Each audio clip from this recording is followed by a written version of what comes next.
Empezamos. El proyecto de ley de creación de oportunidades será enviado en 3 partes a la Asamblea. Así lo confirmó el presidente Guillermo Lasso, quien se apartó de la posibilidad de la muerte cruzada. Sin embargo, reconoció bloqueos en el legislativo y denunció una conspiración en su contra. Estos y otros temas los trató en el programa Ver a su manera, transmitido anoche. Se dejaron las indirectas de lado y esta vez el presidente de la República, Guillermo Lasso, señaló con nombres y apellidos a quienes dice se han juntado para verlo fuera del cargo. Esta conspiración comienza con Correa, continúa con Nebot y le sigue Issa, que son los 3 interesados en dar un golpe institucional a la democracia en el Ecuador. Etiquetó a esta alianza como el triunvirato de la conspiración. Las ofertas son unas ofertas de campaña para cumplir en 4 años de gobierno. Pero el triunvirato de la conspiración salió apenas a los 100 días a decir con una lógica inversa, absurda. Qué excelente la vacunación, pero no va a cumplir nada más. Lasso insistió en que en la Asamblea ha encontrado sobre todo bloqueos, pero aseguró que dará una nueva oportunidad. Confirmó que dividirá el llamado proyecto de creación de oportunidades en 3 propuestas y que se harán correcciones. La vamos a dividir en 3 partes. La parte tributaria, la parte laboral y la parte de inversiones. ¿La va a mejorar? Por supuesto que voy a rectificar los errores que he escuchado de la sociedad civil. Por supuesto que sí, Carlos. Pero vamos a ver cómo actúa la Asamblea. Lo hará descartando por lo pronto otras alternativas como la muerte cruzada. Decidirse por ella, admite, tiene sus riesgos. Pero también yo tengo que con serenidad evaluar el impacto que una decisión de este tipo tiene en la imagen internacional y en el interés de abrir la economía al mundo. Y entre todo respondió además sobre los Pandora Papers. Lasso aseguró que no tiene ningún problema en acudir a la Asamblea a dar explicaciones. Y aclaró que se lo vincula con algunas firmas offshore con las cuales no tiene ninguna relación y contraatacó. Aquí el correísmo invirtió el análisis. El problema no es dónde tienes el dinero. El problema es de dónde has sacado el dinero. Porque hay muchos ladrones y corruptos del correísmo que lo tienen en caletas y maletas debajo de su casa. Insistió además en su inconformidad con el tratamiento periodístico que se le dio al tema en Diario El Universo. Pero dijo mantener firmes sus convicciones sobre el respeto a la libertad de expresión. Era un titular agraviante contra mi apellido, contra mi dignidad y contra la estabilidad institucional del Ecuador. Eso es dedicado exclusivamente al Diario El Universo. Dice ustedes. En este caso. Dice ustedes. No estoy hablando en una generalización a la prensa. Lasso abordó también otros temas como la lucha contra la corrupción, las estrategias para enfrentar la crisis carcelaria y el desempleo. Pero la constante de esta entrevista, un señalamiento a quienes reiteradamente calificó de golpistas y conspiradores. De ellos dijo espera una respuesta y advirtió con hacerles frente. Tenemos que enfrentarlo con decisión, con entereza y con la claridad como esta noche le ha hablado al pueblo ecuatoriano. Y siempre, Carlos, con la ayuda de Dios, pidiéndole bendiciones, aún para los conspiradores. Carlos Acoto, 24 horas. El próximo lunes se conocerá cómo enviará el Ejecutivo los 3 proyectos de ley a la Asamblea Nacional. Al momento se sabe que el proyecto tributario será urgente en materia económica. Andrea Samaniego nos tiene los detalles desde el Palacio Legislativo. Hola Andrea, muy buenas tardes. Adelante, por favor. Gracias, ¿cómo están? Muy buenas tardes. El jefe del bloque legislativo de Creo e Independientes dijo que será este lunes cuando el gobierno nacional anuncie cómo van a enviar los 3 proyectos de ley que resulten de la división del proyecto de creación de oportunidades. Mencionó además que serán enviados todos al mismo tiempo, pero que uno de ellos será urgente en materia económica y que será el proyecto tributario. Aquí en la Asamblea hay reacciones positivas frente a esta decisión de enviar por separado los proyectos de ley. Les tenemos preparado el siguiente reportaje. El Ejecutivo cede y ahora serán 3 los proyectos de ley que deberá tratar la Asamblea Nacional. Los detalles de cómo llegarán y cuál será el cronograma se conocerá la siguiente semana. Los 3 van a ser presentados justamente al mismo tiempo en función de las necesidades. Obviamente el que es en materia tributaria es económico urgente y tendrá que responderse dentro de los próximos 30 días una vez presentado en la Asamblea Nacional, pero en paralelo también llegarán los otros proyectos de ley. Flores dice que tienen una estrategia. ¿Qué espera que esta vez la Asamblea pueda responder. Aquí los asambleístas no tienen cuestionamientos a esta decisión del gobierno. Me parece acertado el criterio del presidente, es justamente lo que habíamos recomendado. Hay que dar la vuelta a la página y en este caso yo creo que la Asamblea tiene que debatir esta propuesta y ojalá sean los mejores términos. Sobre los textos que tienen algunos errores, Creo dice que los van a corregir. Y los ciudadanos justamente han sumado cuáles son esos detalles, esas alarmas que tienen y esos elementos que son perfectibles justamente los vamos a mejorar. Es imposible creer que un empleado lo pueda indemnizar al patrono. Si ya no va a venir eso en el proyecto, como que empieza un poco a darle viabilidad al proyecto. También reaccionaron frente a lo dicho por el presidente sobre un plan de conspiración para desestabilizar su gobierno. Desde UNES le piden pruebas. Debo suponer que debe tener las pruebas, que debe tener algunos elementos que sustenten las graves acusaciones que el presidente de la República hizo ayer. Es grave. Mientras el PSC le envía consejos al presidente Lasso. Presidente, póngase las pilas, déjese de escuchar chismes, los chismes son malos consejeros, presidente. En Quito, Andrea Samaniego, 24 horas.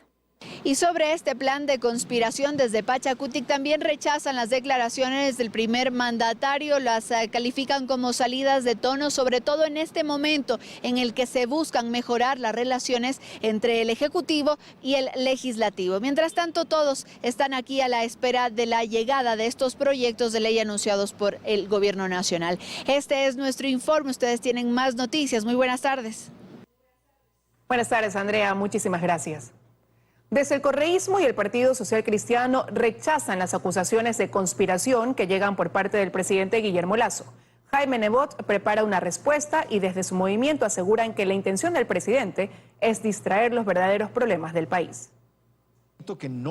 Al menos 4 veces durante su entrevista el presidente Guillermo Lasso habló de una conspiración, identificando directamente a quienes para él la estructuran. Esta conspiración comienza con Correa, continúa con Nebot y le sigue Isa. Jaime Nebot aún no ha querido pronunciarse, pero desde el Partido Social Cristiano se prepara una respuesta conjunta con dirigentes parroquiales y barriales.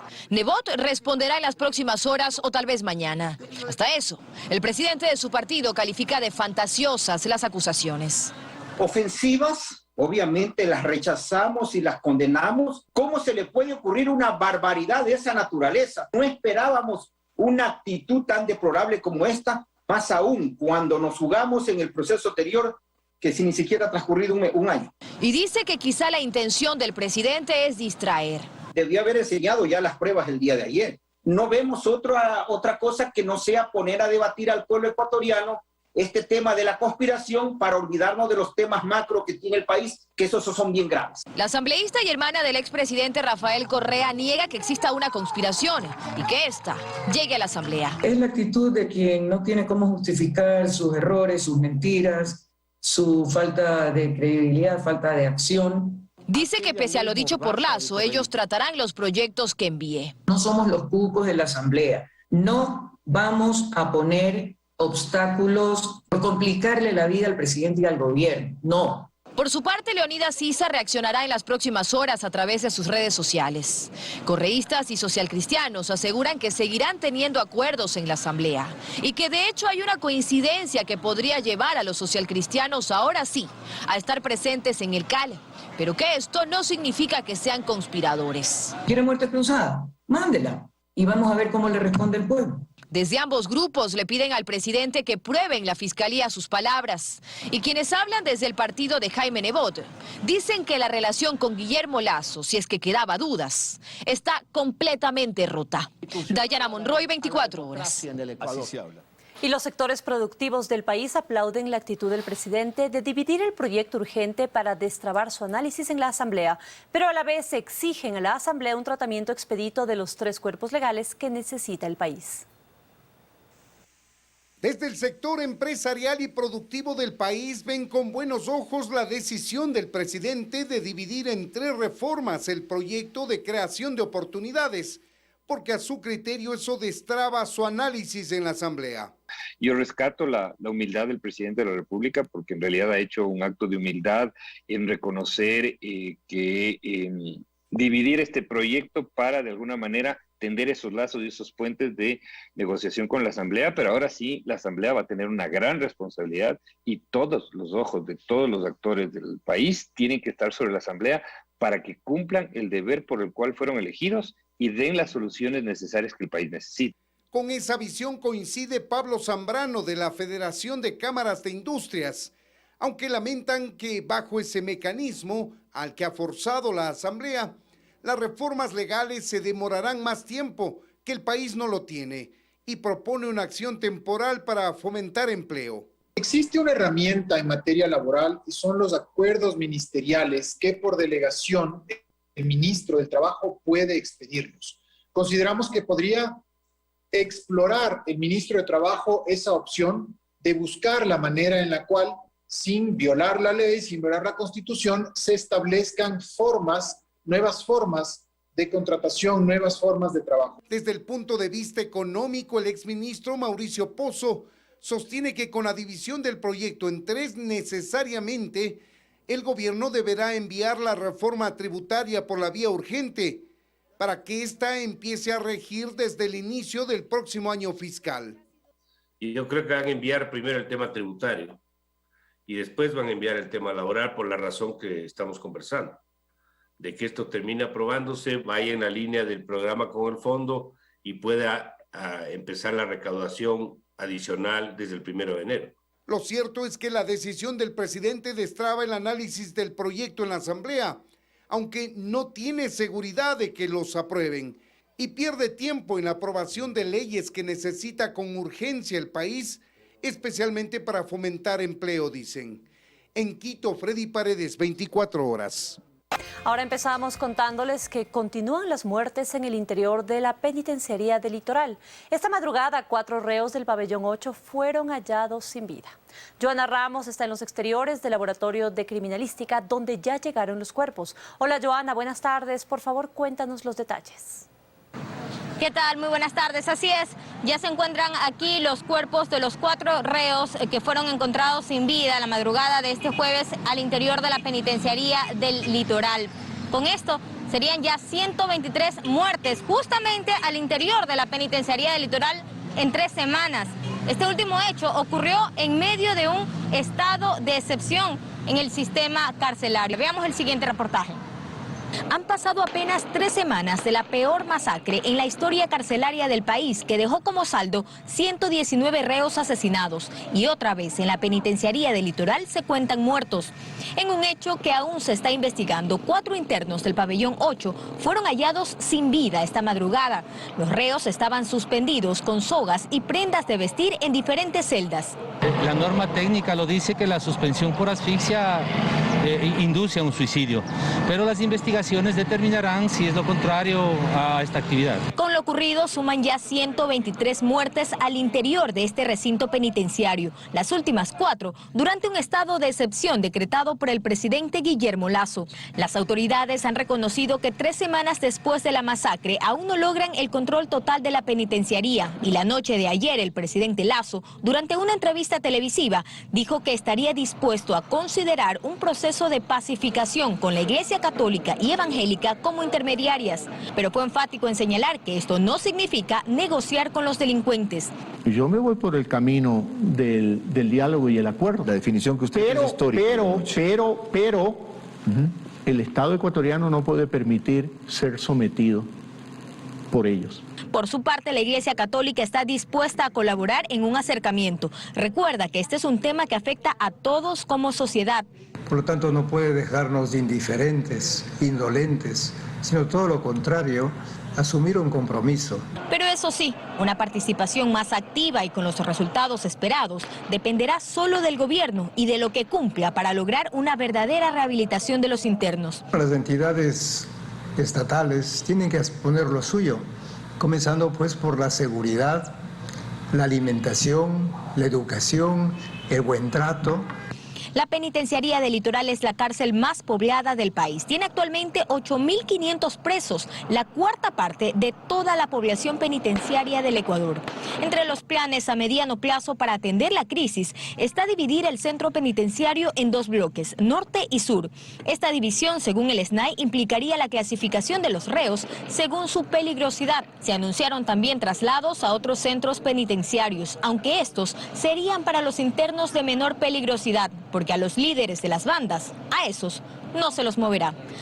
Lo escuchamos entonces, se buscará un acuerdo, pero no se permitirá que el Estado esté sometido a las mafias y al narcotráfico, lo ha dicho el presidente de la República, Guillermo Lasso.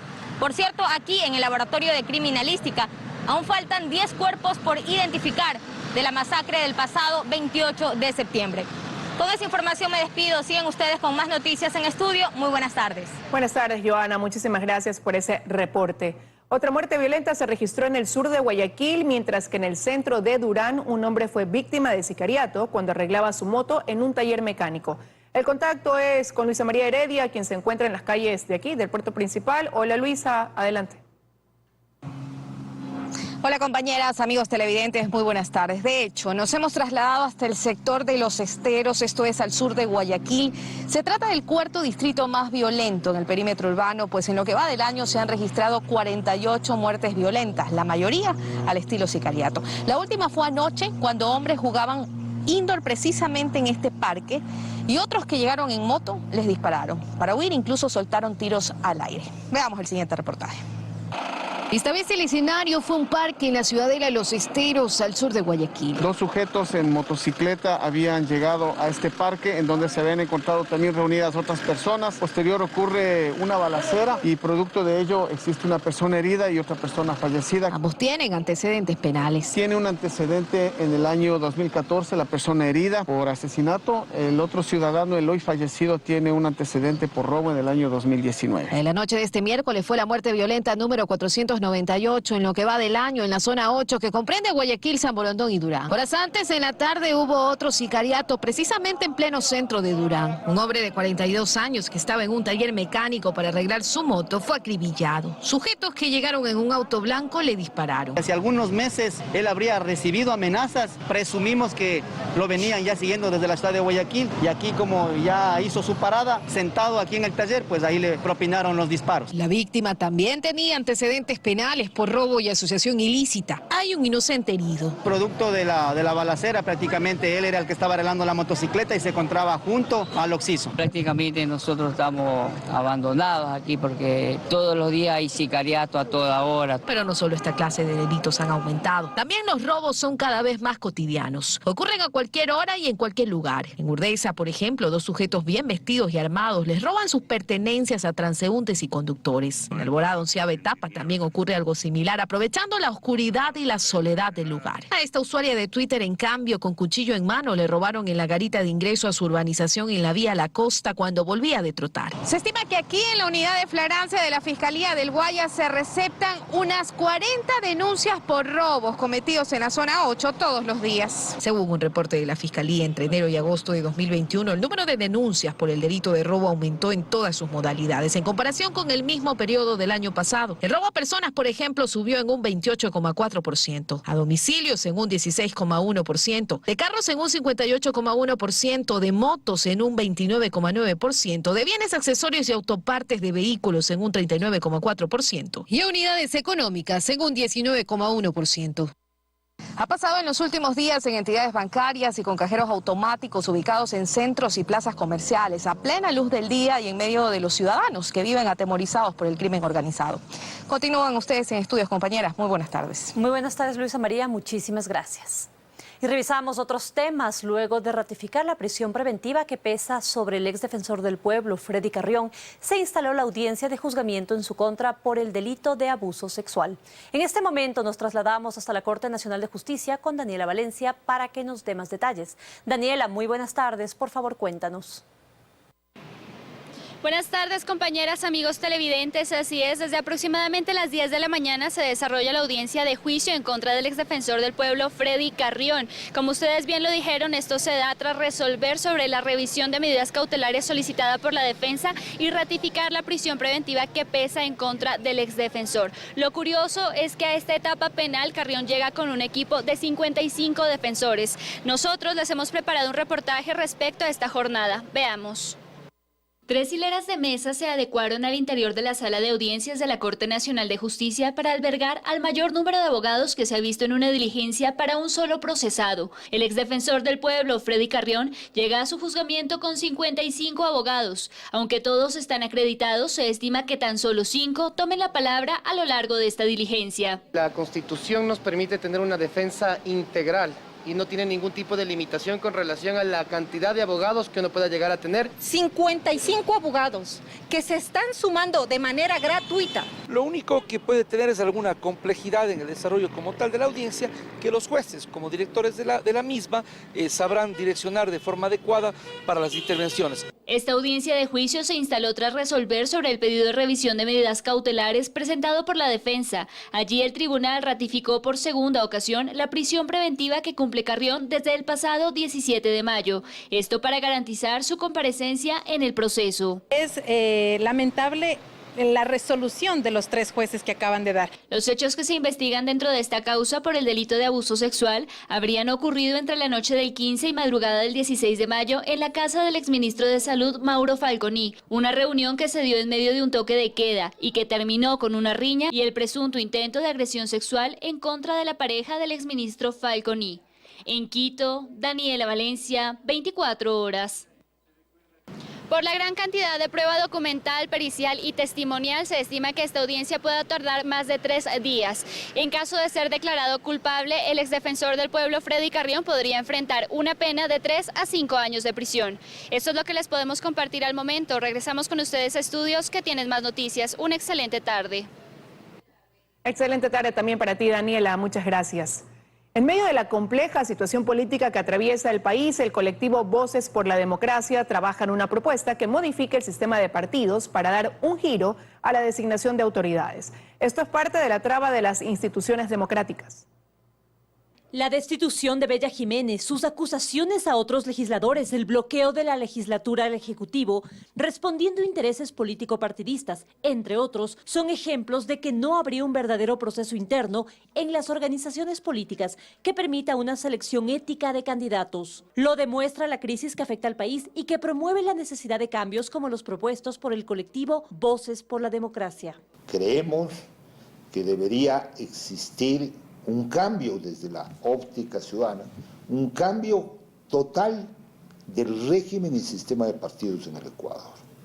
Porque eso es lo que está trabando el desenvolvimiento de las instituciones democráticas. Estamos construyendo una propuesta para efectivamente dar un giro global al ejercicio de la democracia en los partidos políticos y en el sistema de partidos políticos. Según cifras de Latinobarómetro, en Ecuador el apoyo a la democracia disminuyó entre los años 2018 y 2020 en 17 puntos, la mayor variación en Latinoamérica, lo que demuestra la necesidad de dar un giro al ejercicio democrático del Ecuador. ¿Y las alternativas son, acaso es el autoritarismo lo que está buscando la mayoría de la población o finalmente la anomia? Si no tenemos condiciones éticas en la selección de los candidatos, si no tenemos un sistema de partidos que sea plural, diverso, realmente el gran mal de la democracia se construye y se edifica en este sistema de partidos. Además, desde este espacio llaman al diálogo a todos los sectores involucrados, especialmente convocan a la sociedad civil para que asuma su rol político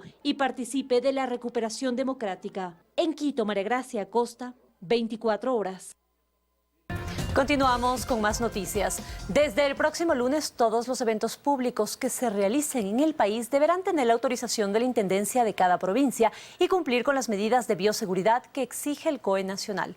Paul Coello está en las instalaciones del EQ 911 de Quito para contarnos los detalles de esta medida. Hola Paul, buenas tardes. Tú continúas, por favor.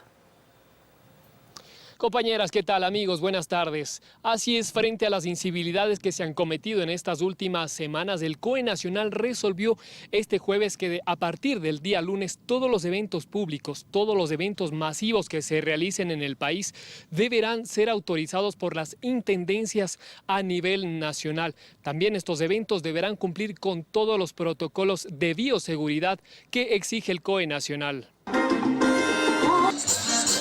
Son imágenes de diferentes eventos masivos con más de 2.000 y 3.000 personas realizados en algunas provincias del país, sin autorización y en donde no se cumplen las medidas de bioseguridad. Imágenes que presentó el presidente del COE Nacional este jueves para hacer un llamado de atención a las autoridades municipales. Lo que se han estado haciendo es eventos, como decía nuestro viceministro, autorizados por los municipios sin contar con el permiso de la intendencia. Hoy eso ya no puede pasar. Por eso, desde este fin de semana, el COE Nacional resolvió que todos los eventos que se realicen en el país deberán ser autorizados por las entidades encargadas, como las intendencias de policía. Caso contrario, las intendencias de policía clausurarán los eventos a nivel del país si no tienen autorización. las autoridades de gobierno enviarán un comunicado a los 221 cantones para que se comprometan a cumplir con las disposiciones emitidas por el COE Nacional.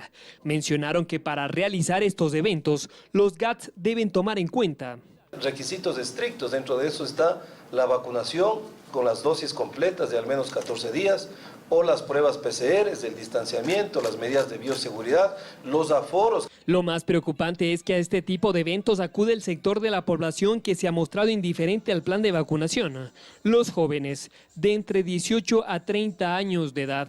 Vamos a pedir nuevamente colaboración de las universidades para empezar nuestra campaña agresiva de vacunación para cubrir justamente a este estrato de edad que todavía no ha recibido su vacuna. La ministra de Salud, de su parte, aseguró que producto de estas incivilidades que se han cometido en algunas provincias, existe un pequeño rebrote de casos en el país que no hay de qué preocuparse, pero que si la situación continúa dándose de esa manera, van a analizar nuevas medidas. Con esta información regreso a estudios, ustedes con más. Amigos, buenas tardes. Buenas tardes, Paul, muchísimas gracias. Médicos y fundaciones de cuidados paliativos solicitan a las autoridades debatir el tema de la eutanasia y sus alternativas en el país para velar por los pacientes que están en estado terminal y en condiciones críticas. Les contamos las visiones de varios expertos sobre la aplicación de la eutanasia en el país. Los casos en el Ecuador sobre pacientes en estado crítico o etapa terminal que desean una muerte digna sin dolor ni sufrimiento cada vez son más frecuentes. Gustavo Dávila, presidente de la Fundación Jóvenes contra el Cáncer, asegura que en estos últimos 15 años, decenas de pacientes o guerreros, como él los llama, le han hecho esta petición. Dentro de los 456 guerreros que han partido, yo me atrevo a decir que sobre el 15%, del 15 al 20%, en sus confesiones, ellos quisieran morir. Es doloroso escuchar que los pacientes se desaniman a seguir luchando por su vida, menciona Dávila. Pero también es doloroso ver cómo en su etapa terminal de su enfermedad, en los hospitales del país no se les da el tratamiento adecuado. Lamentablemente, no se escucha en los últimos años la voz del paciente. Y vemos que faltan medicinas, que faltan tratamientos, que faltan morfina para el final de sus días y no se escucha. Y a pesar de ser un fiel defensor de la vida, Dávila menciona que es importante que la sociedad y los gobernantes empiecen a debatir sobre este tema de la eutanasia en el Ecuador o de otras alternativas como el testamento vital. Al gobierno nacional, a la Asamblea Nacional, a los médicos, a sentarse en una mesa y comenzar a escuchar a los pacientes. En la Asamblea reposa un proyecto de ley de la eutanasia presentado por una ex legisladora de la izquierda democrática en el periodo pasado, que debe ser analizado y debatido. Será un debate que tendremos más temprano que tarde, es decir, el Ecuador no se va a quedar fuera de este debate y habrá que ver ya qué decisiones se tomen en democracia en la Asamblea, porque será la Asamblea la que despenalice, si se puede decir, o regule la eutanasia, o definitivamente la prohíba como en varios países. Sería uno de los temas más complejos que se debatan en el país según asambleístas y varios juristas, tema que si se lo trata deberá ser socializado con varios sectores, civiles, académicos y fundaciones, para establecer las reglas claras. En nuestra legislación tenemos como delito la asistencia al suicidio, por ejemplo, y es por eso que se necesita una ley que establezca las formas, métodos y condiciones en las que esto podría darse. De manera que el médico que realice este procedimiento no tenga ninguna responsabilidad jurídica posterior. Lo importante, dicen, es que ahora la eutanasia sea un tema de discusión de la sociedad, pues solo así seremos empáticos con aquellos pacientes que desean una muerte digna sin dolor, o que las autoridades velen y se preocupen por ellos. En Quito, Paul Coello, 24 horas.